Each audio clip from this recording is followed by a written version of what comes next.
saudara kita warga binaan dimanapun berada boleh bergabung hari ini. Tuhan memberkati tugas ibu bapak semuanya yang menjaga, mengembalakan, membimbing, mengajar, menuntun kami semua warga binaan. Puji Tuhan. Ayo kita belajar. Tema kita, sebentar.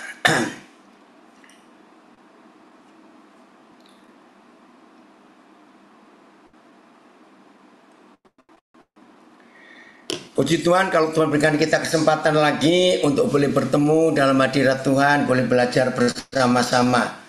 Ya, tema kita hari ini, Gali coba kamu sebutin karena Papi sudah beri kalimat yang lain. Gali?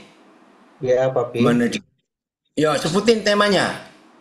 Temanya mengontrol diri dan berfokus pada tujuan yang Tuhan kehendaki. Ya, saya beri tema hidup yang paling kacau adalah hidup yang tidak fokus kepada tujuan atau target yang Tuhan berikan. Puji Tuhan, saudara dari Pohuwato, semangat juga semuanya ya. Saya lihat di sini.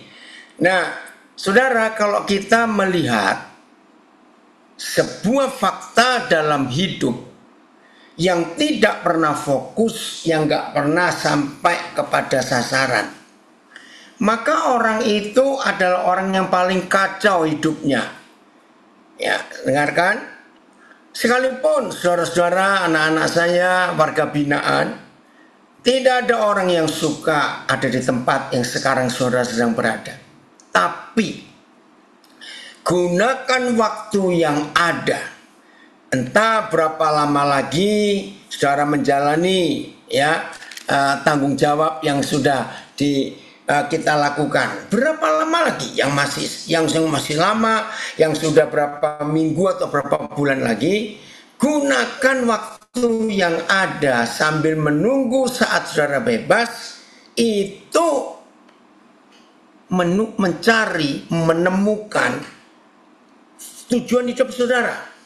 Buat rencana, ya rencana itu nggak ada yang bayar. Ya buat rencana, ya sebaik-baiknya buat rencana, ya karena rencana itu gratis, ya tidak perlu bayar apa-apa. Rencana, impikan. Nanti kalau saudara keluar, saudara bebas, kira-kira apa yang akan saudara lakukan dalam hidup ini? Harus.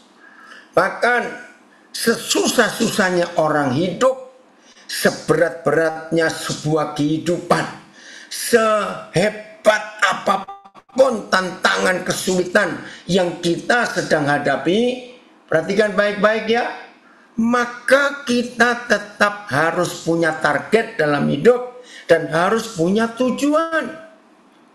Jadi jangan setelah 2 hari akan bebas, saudara baru mikirkan aku mau buat apa nanti kalau aku bebas. Terlambat sekali.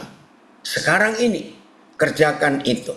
Semua kita yang sering ikut Senin, Rabu, Jumat, atau Mojokerto hadir ya, pasti kita pernah dengar seorang saudara kita warga binaan ya, Pak Nelson Sembiring. Dia seorang doktor ya, dia profesor hebat lulusan Jepang ya, dia ada di LP Porong dan divonis 10 tahun. Waduh, ngeri sekali. Bahkan waktu istri meninggal, dia pun gak bisa tahu.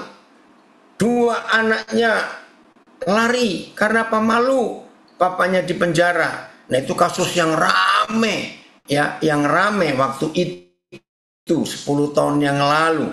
Masuk berita nasional. Nah, akhirnya diketahui dia dikorbankan. Tapi ya hukumnya begitu. Nah, tapi selama Pak Nelson ini di dalam penjara ya, kena 10 tahun, tidak bisa banding, tidak bisa dapat remisi, nggak bisa apa-apa ya. Tapi dia berguna hidupnya. Ilmu yang dia terima waktu kuliah di Jepang sampai doktor, itu dia gunakan, dia praktekkan di dalam LP Porong. Nah, yang belum tahu supaya tahu ya kisah ini. Apa ilmu yang dia pelajari? Dia itu doktor kimia, ahli kimia. Nah, selama di Jepang, dia belajar membuat tahu yang paling sehat, yaitu tahu nigarin.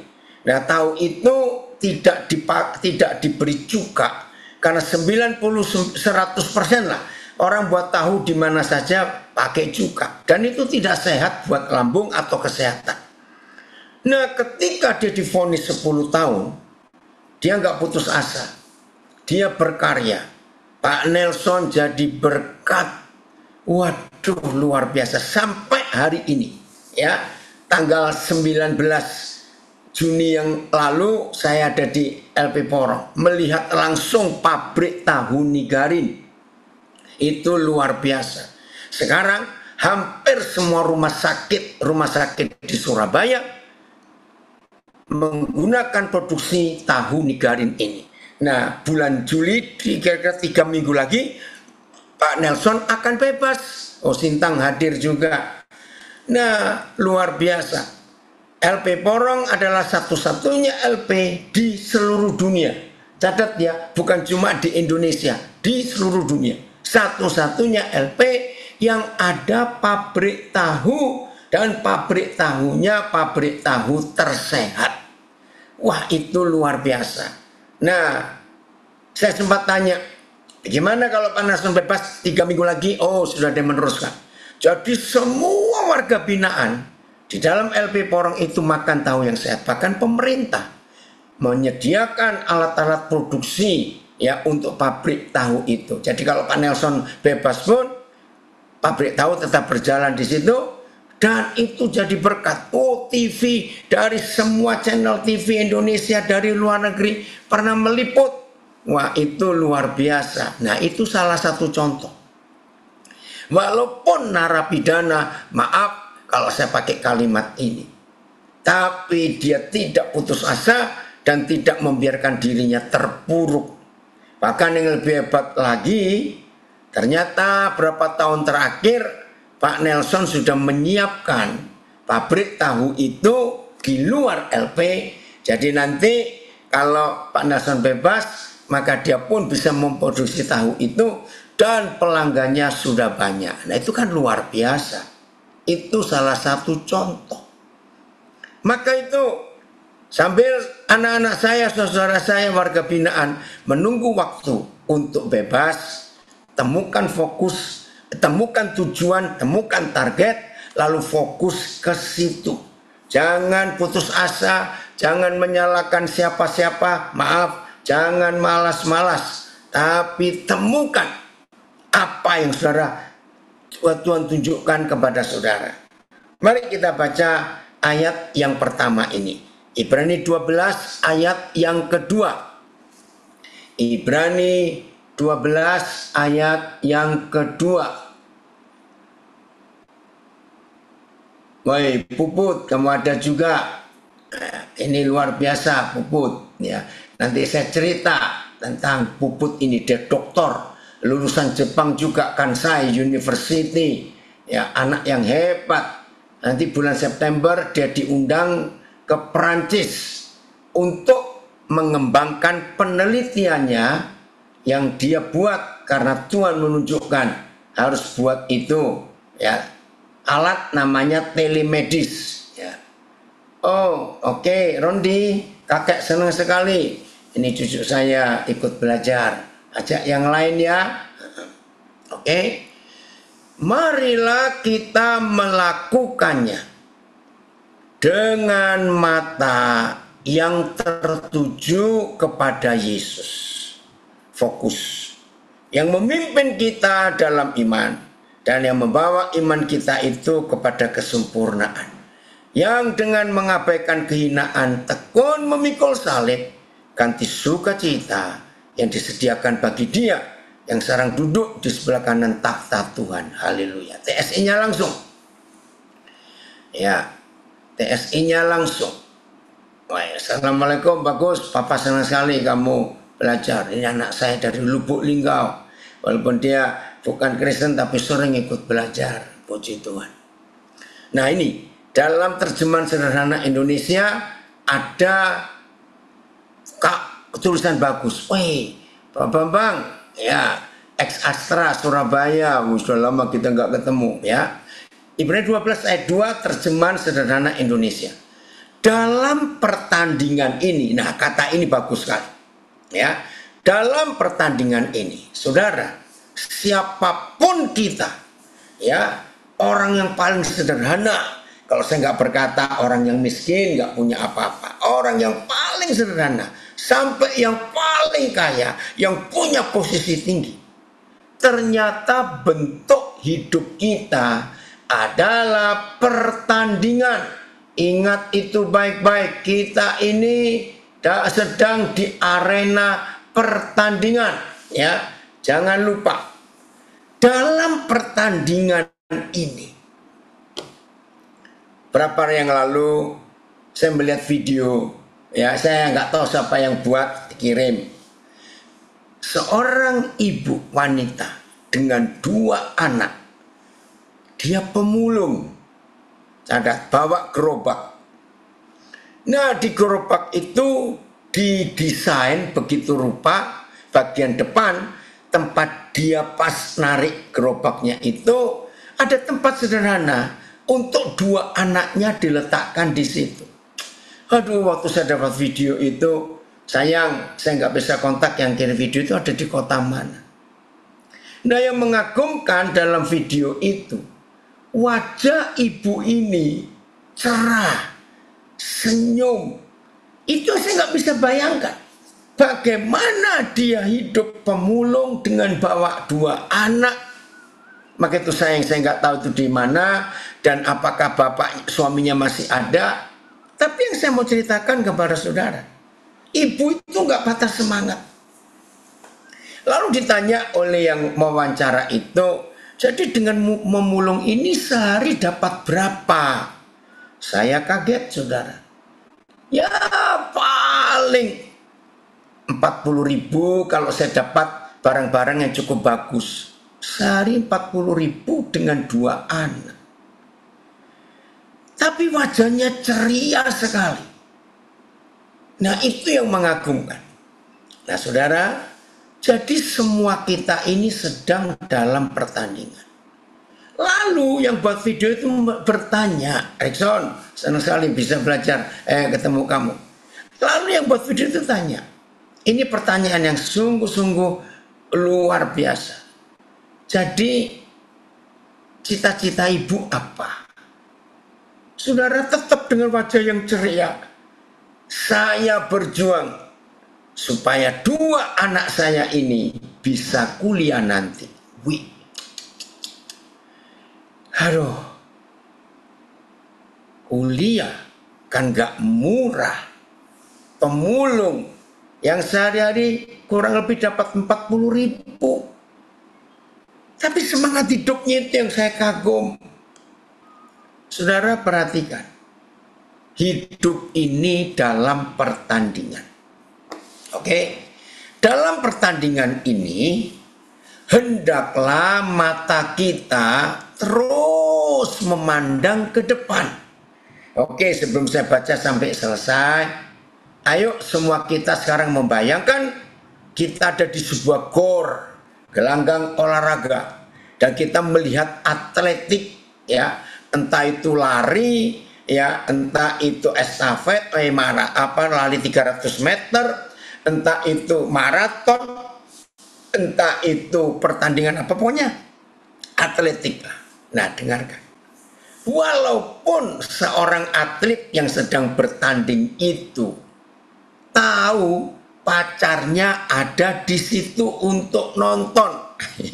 Maaf kalau saya pakai ilustrasi ini, ya, pacarnya ada. Ayo kita mikir, apa yang terjadi dengan saudara kita ini, atlet ini, ketika dia ada di jalur pertandingannya, terus matanya lihat ke tribun, pacarku duduk mana ya? Pacarku duduk mana ya? Maaf. Ayo, sehebat-hebatnya atlet ini, kalau dalam suatu pertandingan, ternyata dia tidak fokus ke depan, ke jalur, ke tracknya.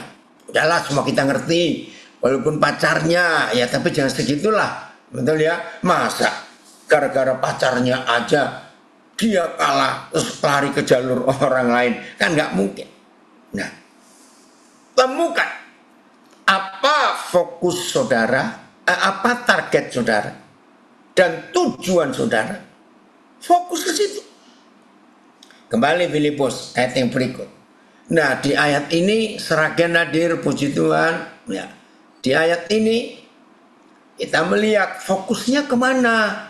Ya, fokusnya kemana. Saya ulangi lagi. Dalam pertandingan ini hendaklah mata kita terus memandang ke depan, yaitu kepada Yesus. Dialah perintis dan pahlawan iman yang terutama bagi kita dan yang sudah menyelesaikan pertandingannya. Oh, puji Tuhan. Tuhan Yesus sudah menyelesaikan pertandingannya dengan sempurna. Yesus tabah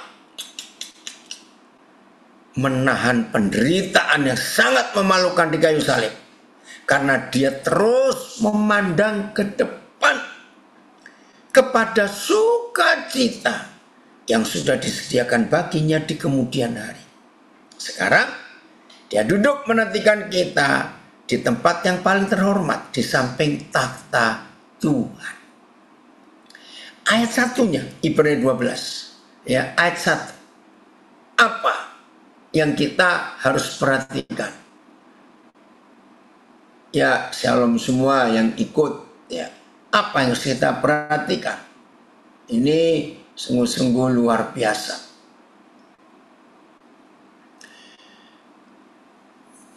Karena kita mempunyai banyak saksi. Nah, kalau saya pakai istilah pertandingan, karena kita mempunyai banyak supporter. NTT hadir, puji Tuhan ya.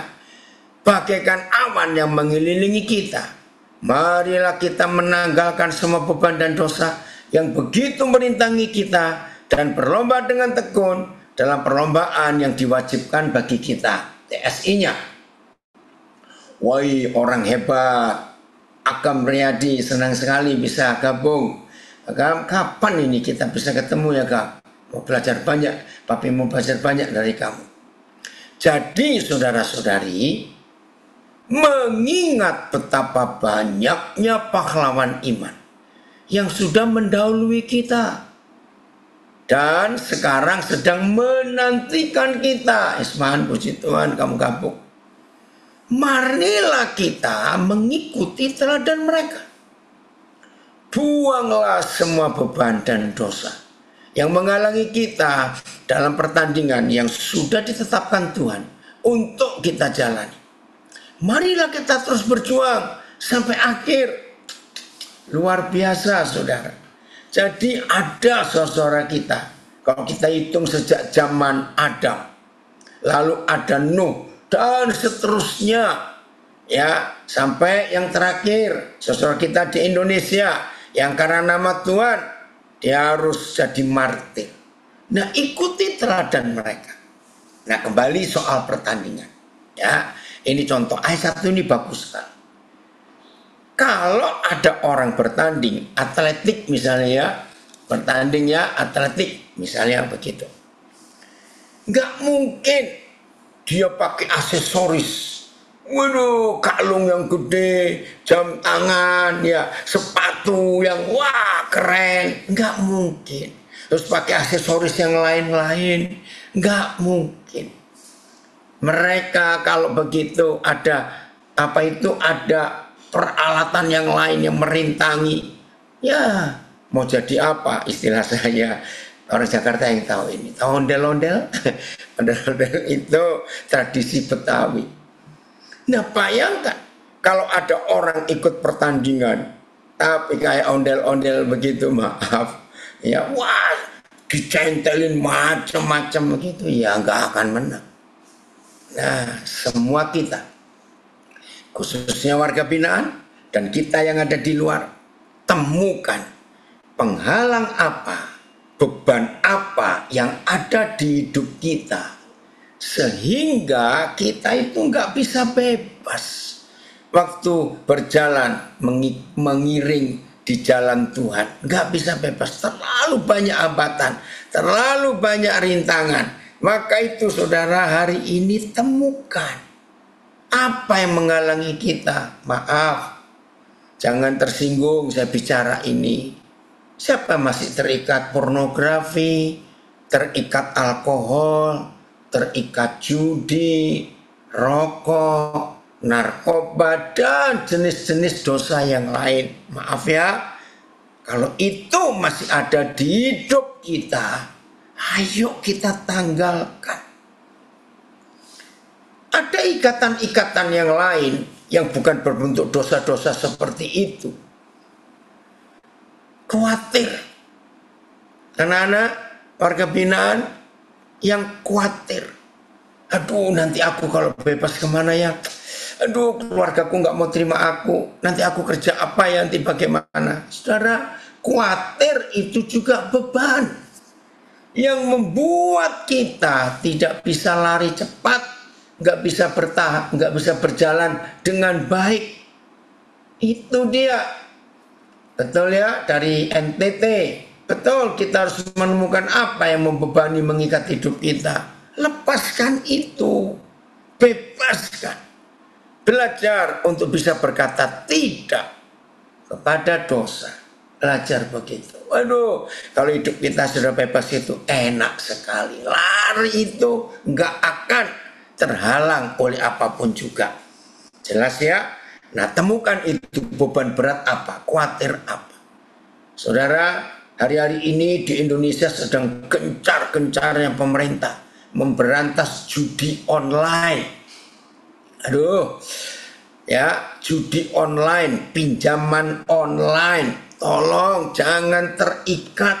Itu beban yang bodoh sekali. Saya ulangi lagi, semiskin-miskinnya kita lebih baik miskin. Saya ulangi, semiskin-miskinnya kita lebih baik miskin daripada kita jadi orang goblok untuk dapat duit pakai judi online, untuk bisa beli ini, bisa beli itu, pinjaman online. Maaf, saya berkata itu orang paling goblok sedunia. Lebih baik miskin. Henry, senang sekali Aden kamu hadir. Makasih ya, barang-barang kan dikirimkan Nabiri. Tuhan berkati. Jadi jangan terikat. Jadi nggak cuma dosa pornografi, percabulan, perjinan, alkohol, narkoba, judi, rokok dan sejenisnya. Khawatir itu juga beban. Judi online, betul, harus dijauhi. Pinjaman online jangan kobok, lebih baik miskin, saudara. Percayalah, kita nggak makan 3 hari itu nggak mati. Percayalah. Justru kalau kita sering puasa, hidup itu lebih sehat, saudara. Serius, kalau kita puasa hidup itu jauh lebih sehat. Wah, luar biasa. Biasakan itu, ya. Usahakan. Contoh, malam. Kalau sudah jam 8 malam, rasa lapar. Please ya, dengar. Jangan makan apa-apa. Kalau ada buah, silakan. Ya, jangan diisi yang roti, makan daging, jangan. Jam 8 malam sudah. Percayalah, tidur dengan lapar itu lebih nyenyak. Oh, pasti ada yang kaget ini ya. Ayo yang rakus-rakus itu bertobat, maaf. Tidur dengan rasa lapar itu jauh lebih nyenyak tidurnya. Kenapa? Karena usus kita istirahat. Maka itu sebelum tidur tidak boleh makan. Minimal 4 jam sebelum tidur jangan makan. Supaya usus kita istirahat. Nah, kalau usus kita istirahat, berarti tidak ada tenaga atau energi yang diperlukan oleh tubuh kita, pencernaan kita untuk mencerna makanan. Jadi catat konsep ini. Tidur dengan perut lapar itu lebih nyenyak tidurnya. Karena tidak bekerja. Saudara, daging, jenis apa saja, daging. Itu perlu waktu paling tidak 5-6 jam untuk bisa diproses di perut kita, di usus kita. Nah, bayangkan saudara tidur jam 10, lalu Trenggalek hadir puji Tuhan, lalu jam 9 saudara makan daging. Ngomong aja 5 jam, berarti biasanya lebih lama ya, berarti jam 3 subuh daging itu baru bisa habis diproses. Bayangkan, oi Esther, puji Tuhan, senang sekali kamu gabung. Ya. Dan ini yang buat celaka, saudara. Hidup jadi nggak sehat. Maka itu saya kembali, Sidikalang hadir, puji Tuhan. Maka itu saya ulangi, sering puasa itu sehat. Serius. Ya, kurangi makan. Nggak harus 3 kali. Tidak harus 3 kali sehari makan, tidak. Saya hampir jarang 3 kali sehari makan, itu jarang. Rata-rata 2 kali saja. Sungguh, di samping sehat, saya ngomong ini hemat, betul nggak? Nggak usah. Jadi berkata cukup. Oke, jadi lebih baik miskin daripada terikat judi online dan pinjaman online. Catat itu, Steve, Papa senang kamu gabung. Jelas ya? Nah, temukan apa yang mengikat kita, apa yang membelenggu hidup kita. Temukan itu supaya kita tidak jatuh di dalam dosa dan fokus kita tidak jelas mau kemana. Oke, dalam fisika ya, saudara, kita tahu matahari itu ya, tahu semuanya. Saudara bisa bayangkan, baja tahu ya, bukan besi ya, lebih keras daripada besi. Itu bisa dipotong bukan dengan gergaji, bukan dengan alat apa saja. Cukup, ya ada yang komen, ya sebab firman, makan firman lebih kenyang. Puji Tuhan, tuh roh kita sehat ya. Matahari yang kita lihat tiap hari ini, ternyata itu bisa dibuat potong baja. Luar biasa. Ini bagaimana caranya? Yuli, apa kabar? Selamat malam di Philadelphia. Oke. Gimana caranya? Nah, kalau sinar matahari itu dikumpulkan, ya, jangan bingung dulu. Bagaimana cara mengumpulkan sinar matahari? Ya, kalau sinar matahari itu dikumpulkan, dipersempit, hanya ada satu titik, ya istilah lubang, di mana seluruh sinar matahari itu dipersempit, dipres, tinggal satu titik saja lubang. Jambi hadir, David, Papa senang sekali nak. Endi, sudah lama nggak ketemu ya. Oke, salam ya buat keluargamu. Nah, ada alat, ya saya nggak tahu lah, masing-masing pakai kalimat apa yang paling sederhana ya, untuk memfokuskan sinar matahari itu, ya. Apa saja bisa terbakar kalau sinar matahari itu dipersempit, difokuskan. Apa sih istilahnya? Ayo, tolong tuliskan saya, pakai istilah apa itu, alat apa itu, untuk menyatukan sinar matahari itu jadi satu titik. Ternyata saudara, itu bisa untuk motong baja. Wih, luar biasa itu. Keren sekali ya. Nah, itulah kalau fokus itu hidup kaca pembesar. Ya, ada istilah lain nggak ya? Ada kaca pembesar. Oke. Dari Dili juga bilang kaca pembesar, kaca cembung, jantung redep. Pokoknya begitu tahu ya. Kaca Surya Kanta itu ya, itu bahasa Jawanya ya. Kaca pembesar. Terima kasih. Bayangkan kalau kita ada di udara ruang terbuka seperti sekarang ini, matahari ya. Oke. Apa itu? Lapas Tamako nulis apa itu ya.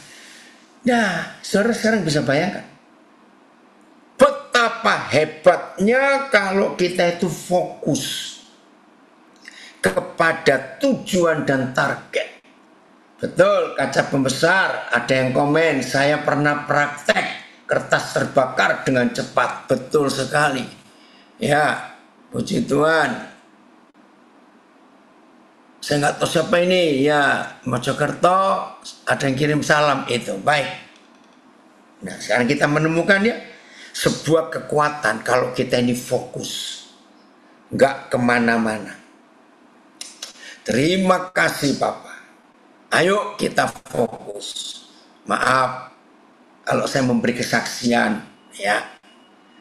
Hari Kamis kemarin, kok Kamis? Rabu.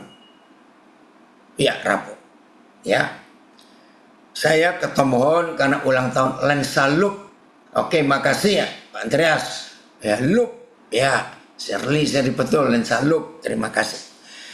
Nah, ulang tahun pelayanan desa terpadu di Tomohon yang ke-30. Nah, saya hadir.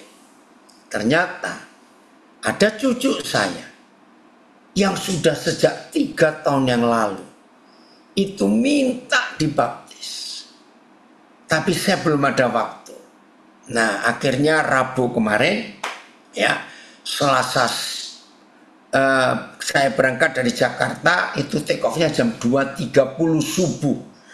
Nah, Selasa saya tiba dari Singapura, maksudnya mau istirahat ya karena subuh nanti berangkat. Ya, ternyata saya kedatangan tamu satu keluarga dari Amerika. Ya sudah nggak bisa istirahat. Apalagi senengnya mereka ngajak makan saya. Ya udahlah. Ya, kebablas saudara. Dari jam 5 sore ngomong cerita. Lupa sampai setengah 11 malam. Aduh, saya harus siap-siap ini. Oi Pak Pendeta besar Eliezer Edo Odo, puji Tuhan gabung. Ya udah. Jadi seharian saya nggak istirahat. Habis mereka pulang jam 11 saya beres-beres. Terus jam 12 saya ke bandara. Ya nggak tidur di pesawat. Begitu turun di Manado, dijemput anak saya, diajak sarapan. Nah, langsung baptisan. Ternyata cucu saya ini ngajak 3 temannya. 3 temannya. Jadi 4 orang. Nah, Pengkalis hadir ya. Nah, terus cucu saya yang nomor 2 dari adiknya yang pertama itu, saya tiba-tiba tergerak. Namanya Mikael. Mikael, kenapa kamu gak ikut dibaptis sekali? Kan kamu pernah tanya opa. Iya. Lo apa boleh? Lo boleh, kenapa tidak? Jadi 5 orang saudara baptis. Nah, yang saya mau cerita begini. Ketika saya ada di acara Pasar Tomohon itu, ada beberapa orang yang sudah senior. Ya, mereka-mereka yang awal-awal kami perintisan, saya ikut mencari tempat lokasinya di Tomohon itu. Nah, ada beberapa yang sudah meninggal. Nah, ini beberapa orang-orang tua itu, mereka kaget lihat saya. Padahal ini ada yang sudah 30 tahun nggak ketemu, ya sejak perintisan itu kami nggak pernah ketemu lagi. Ada yang ketemu terakhir 20 tahun yang lalu. Pokoknya seneng lah kalau ketemu orang-orang tua begitu. Saudara, mereka setelah dengar khotbah saya yang pertama, saya ngisi 2 sesi. Komen mereka itu sama. 30 tahun yang lalu saya mendengar khotbahnya Pak Daniel. Ternyata semangatnya masih sama dan panggilannya tidak bergeser. Terus dia cerita beberapa teman-teman kami di waktu itu, ya maaf ini ya bukan salah, bukan, cuma ini bicara fokus. Dia sebutin satu-satu, saya kenal semua. Yang tadinya sama-sama pelayanan perintisan penginjilan kemana-mana. Mereka dia cerita, wah sudah jadi gembala di situ, gembala di sono, gembala pokoknya. Tapi kok Pak Daniel tetap bisa fokus pada panggilan itu. Saudara, anugerah Tuhan. Ya. Oh, thank you Agus Sumenep. It is what it is. Betul. Sudah, ya itu saja, jangan kemana-mana. Saudara, nanti bulan Agustus, ya, di Juni, Juli, Agustus saya akan mensyukuri 52 tahun. Oh, izin lift baik kanan. Ya, hal-hal seperti ini yang perlu diperhatikan ya. Harusnya para petugas memberi kesempatan untuk semua warga binaan ikut belajar. Jadi Agustus, tanggal 26 Agustus 2024 ini saya akan mensyukuri 52 tahun saya berjalan dengan Tuhan dalam pelayanan dan panggilan ini. Nah, jadi teman-teman saya itu yang senior-senior itu 70 lebih, ada yang 80, sempat ketemu cerita-cerita. Kenapa bisa fokus? Saudara, memang itu yang Tuhan tetapkan dalam hidup saya. Saya punya banyak kesempatan untuk bisa jadi gembala dan buka gereja, gedung, organisasi, sangat bisa. Tapi saya tahu panggilan saya ada di mana. Jadi kalau berapa minggu lagi saya akan mensyukuri bersama istri saya 52 tahun saya pelayanan. Ternyata Tuhan setia dan Roh Kudus memampukan saya untuk tetap fokus pada panggilan ini dan saya tidak pernah bergeser ke hal-hal lain. Nah, itu yang kita harus perhatikan dalam hidup ini. Fokusnya kemana? Nah, kembali ke cucu saya ya.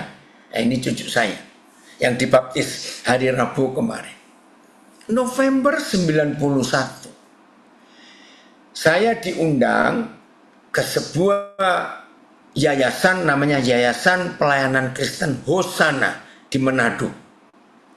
Waktu itu mereka buat KKR 3 hari, saya pembicaranya di Gedung Juang. Orang Manado pasti tahu Gedung Juang. Gedungnya masih ada sampai hari ini di Pasar 45 di tengah-tengah kota Manado.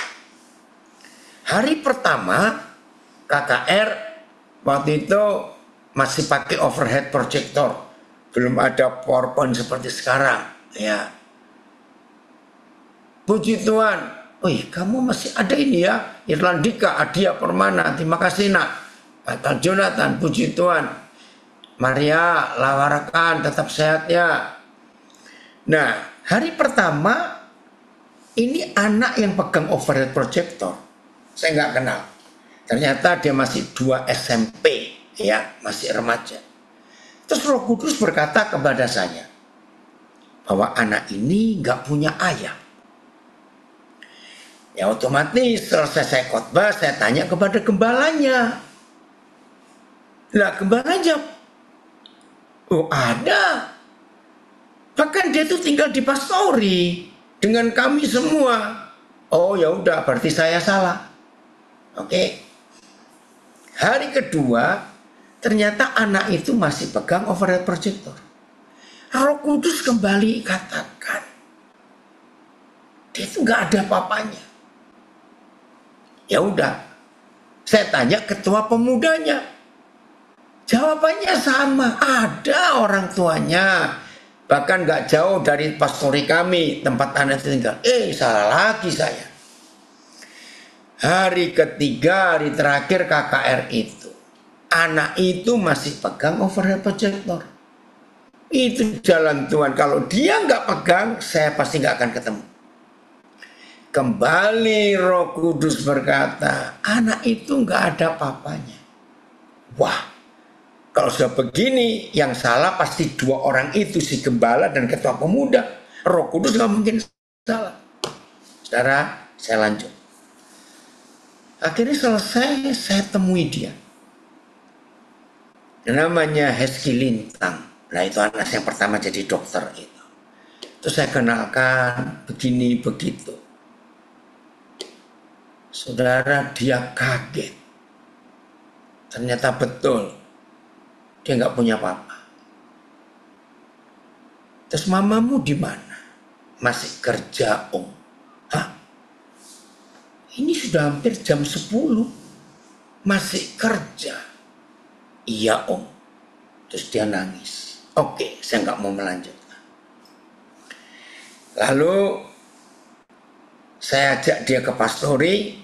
Saya bilang kepada gembalanya, ketua pemudanya, kalian ini bagaimana? Anak ini sudah lebih setengah tahun tinggal dengan kalian. Kok bisa kalian tidak tahu tentang keadaan anak ini?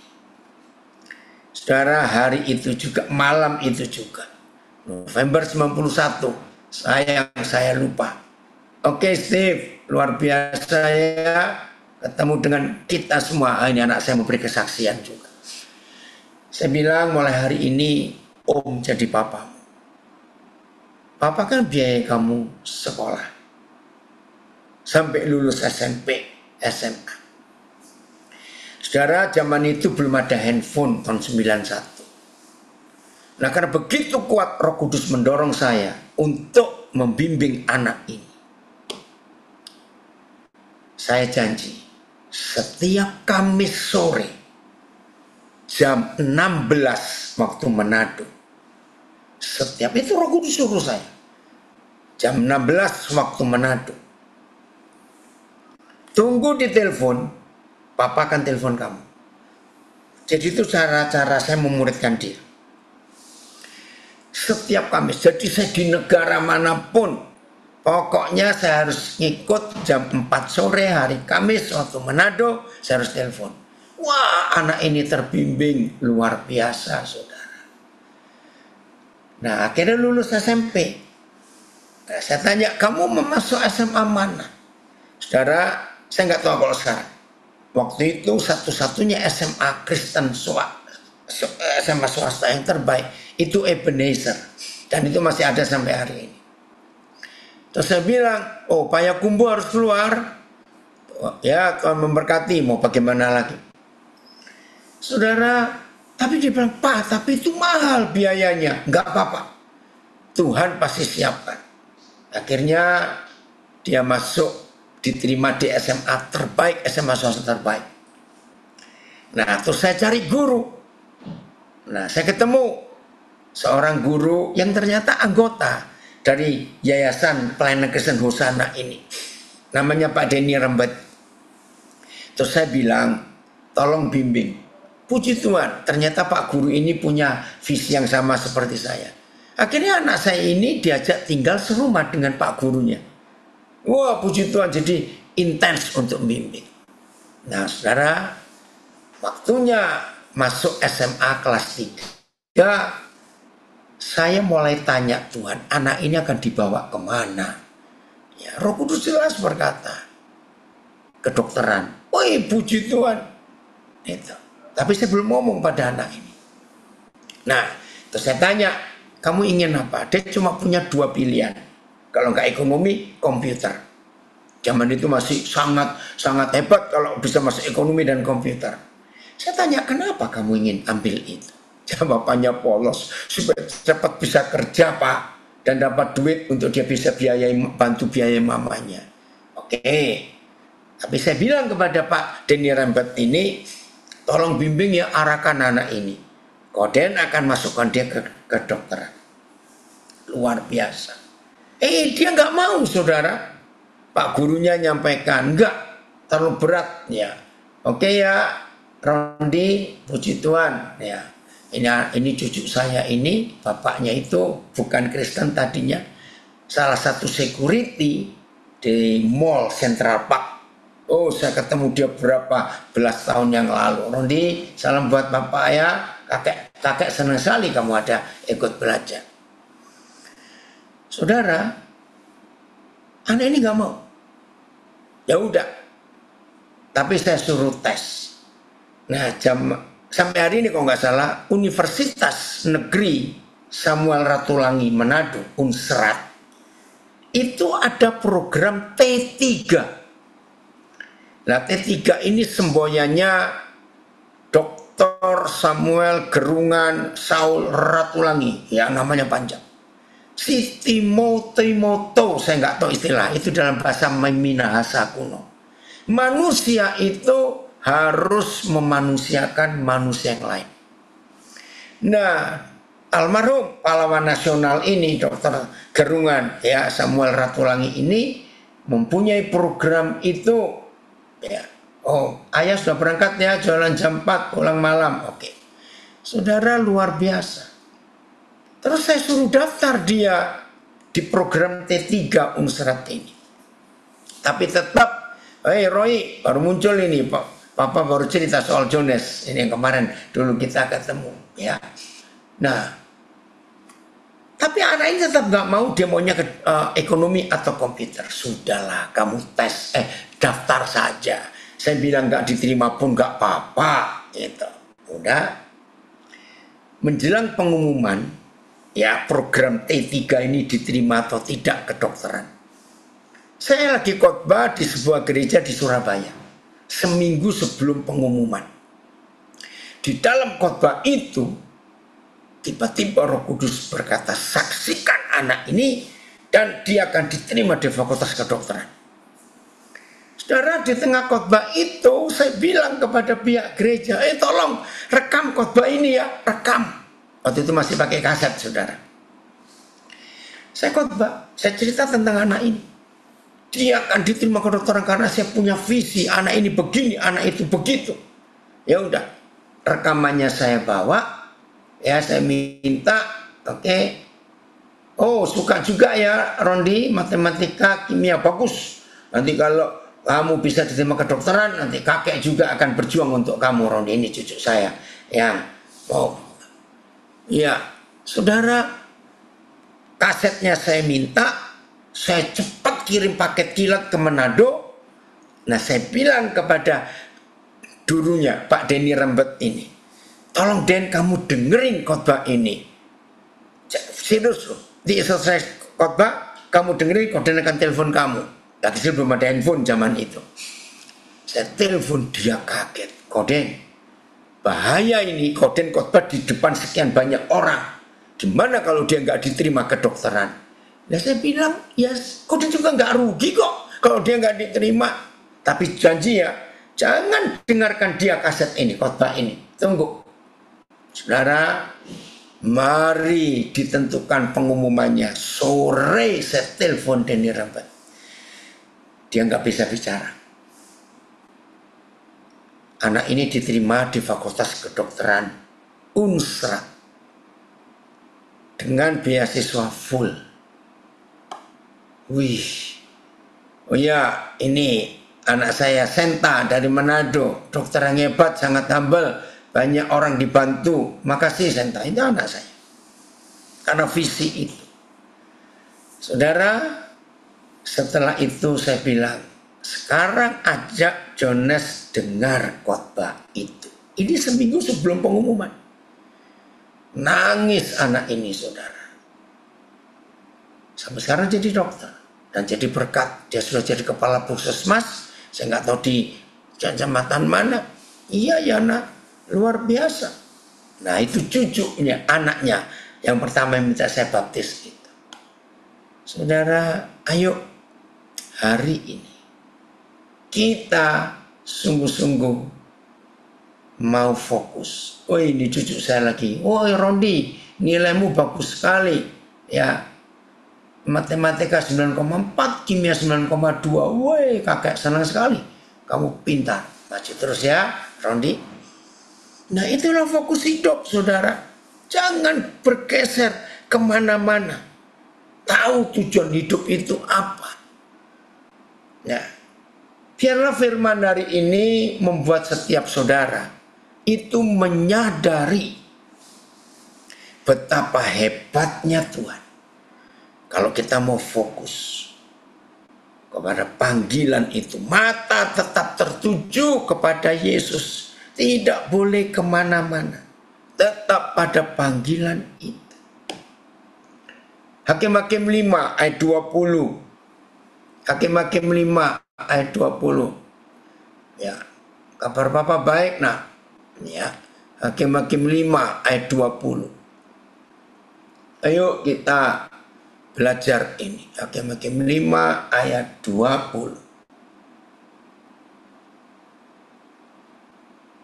Ada masalah kali?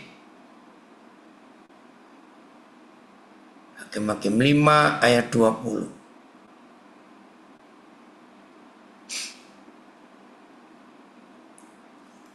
Ya, kita tunggu dulu.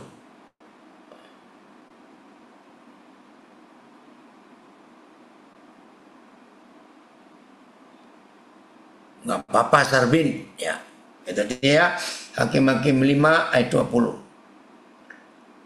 Oke, ada komen.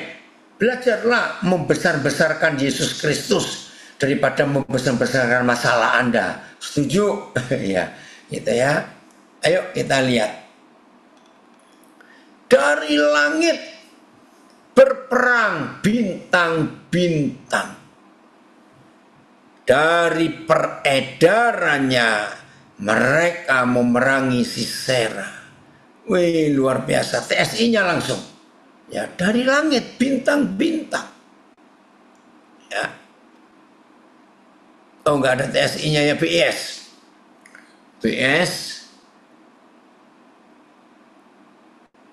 BIS-nya mana? Bintang-bintang juga turut berjuang melawan Sisera dari tempat peredaran mereka di angkasa. Kalau bahasa ilmu pengetahuannya orbit, ya, di orbitnya. Nah, saudara, bintang-bintang itu punya orbit. Ya, Hakim-Hakim 5:20, Rondi. Mereka itu punya orbit. Nah, sekarang kita pakai apa itu pemikiran sederhana. Saudara bisa bayangkan, kalau ada satu bintang saja, jangan bilang 10, waduh, kalau ada 10 kacau ini alam semesta. Ya, dengar ya. Kalau ada satu bintang saja, saudara, di angkasa, ya luar angkasa itu ada triliunan bintang, bukan miliar, triliun. Oke, gimana Olvi pertama kali ketemu? Ini ada yang cerita, ya, di Gedung Juang. Oh, itu di Gedung Juang ya. Saya minta ya Pak Dirk Mangendaan untuk ketemu Papa September 2004. Sudah lama Olvi. Terima kasih. Ya. Nah, kalau ada satu bintang saja, tolong perhatikan, satu bintang saja. Aduh. Melenceng dari orbitnya, keluar dari peredarannya. Sebab bintang ini tola-toleh kiri kanan melihat orbitnya teman yang lain. Coba bayangkan sebentar aja, sebentar. Apa yang terjadi dengan sebuah bintang yang tidak fokus pada orbitnya? Kacau alam semesta ini. Oh, iya ya, Ibu Sinca juga dokter keluarga. Oh, puji Tuhan. Ya, saudara perhatikan, satu bintang saja tidak fokus mengitari garis edarnya, orbitnya. Dia akan keluar dari orbit dan akan merusak bintang-bintang yang lain. Tabrakan. Bayangkan, alam semesta kacau. Hanya karena ada satu bintang yang tidak fokus. Wah, ayo hari ini saudara kita melihat bahwa hidup yang tidak fokus itu pasti kacau. Dan yang kacau bukan dirinya sendiri. Dia akan membuat kacau orang-orang di sekitarnya. Karena nggak fokus. Tolong ya, terjemahkan sendiri lebih kuat. Mengerikan. Kalau tidak fokus itu. Oh Tuhan, tolong kami, ampuni kami. Oke. Apa penyebab kita tidak fokus? Bagian terakhir. Ternyata penyebab kita tidak fokus itu sangat sederhana. Bukan perkara besar, bukan perkara berat. Saya ulangi, penyebab kita tidak fokus itu ternyata bukan perkara besar, tapi perkara kecil, sederhana. Catat ini. Yang pertama, penyebab tidak fokus karena dengar kata orang. Ada pengaruh dari luar. Oh ya Rondi, kamu keluar dulu ya. Ada pengaruh dari luar. Berapa banyak ada di antara kita sudah enak-enak kerja di suatu tempat, sudah mapan, semua tersedia. Tiba-tiba ada teman ngajak untuk pindah dengan iming-iming gaji lebih besar, fasilitas lebih baik. Ternyata dia ketipu. Nah, nggak fokus. Jadi penyebab tidak fokus yang pertama karena pengaruh dari luar. Nomor 2, penyebab tidak fokus karena iri hati. Wah, nggak bisa. Saya dengan dia masuk kerjaan ini sama. Daftarnya sama-sama. Wah, kok sekarang dia lebih cepat naiknya. Dia posisinya lebih tinggi. Wah, dia dapat fasilitas lebih banyak dari saya.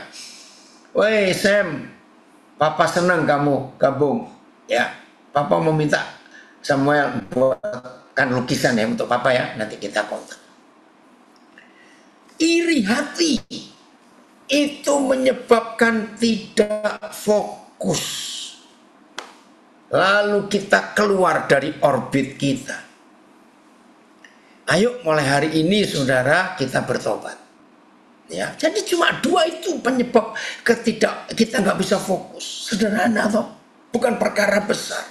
Saya ulangi lagi, penyebab tidak fokus. Makasih Sam, Papa senang sekali kalau kamu. Siapa ini ya? Sasutanto. Oke, salam juga. Dipengaruhi oleh orang ngomong. 2, iri hati, hancur. Ayo hari ini kita ambil waktu untuk kita bertobat. Temukan panggilan Tuhan dalam hidup kita. Temukan apa yang Tuhan mau kerjakan lewat hidup kita ini. Percayalah saudara yang sudah pernah gagal, maaf, hari ini ambil pertobatan, nanti Papa di surga akan mengembalikan kita ke orbit kita. Kalau kita bertobat, maka Papa akan mengembalikan kita ke orbit kita. Dan kalau kita sudah di orbit kita, sudah jalani aja. Ikuti saja apa yang Tuhan mau. Terpujilah Tuhan untuk hal itu. Maaf. Kalau kita tetap fokus, hidup ini luar biasa. Dampaknya akan besar sekali. Dan kita boleh jadi berkat buat banyak orang. Shalom semuanya. Tuhan memberkati dan berbahagialah kita. Kalau kita tetap fokus walaupun berat. Contoh Yusuf yang terakhir ya, lihat itu. Dia fokusnya kepada visi yang Tuhan berikan. Karena dia mimpi 2 kali. Nah, tapi untuk mencapai tujuan itu nggak enak, lewat sumur, jadi budak, masuk penjara. Aduh, itu dia. Waduh, kemarin saya ke Jones kemarin ya, hari Rabu. Saya nggak bisa ketemu. Jelas ya, Yusuf fokus. Dia nggak terpengaruh dengan penderitaannya. Dia tetap setia pada panggilan Tuhan. Maka itu dia jadi orang hebat.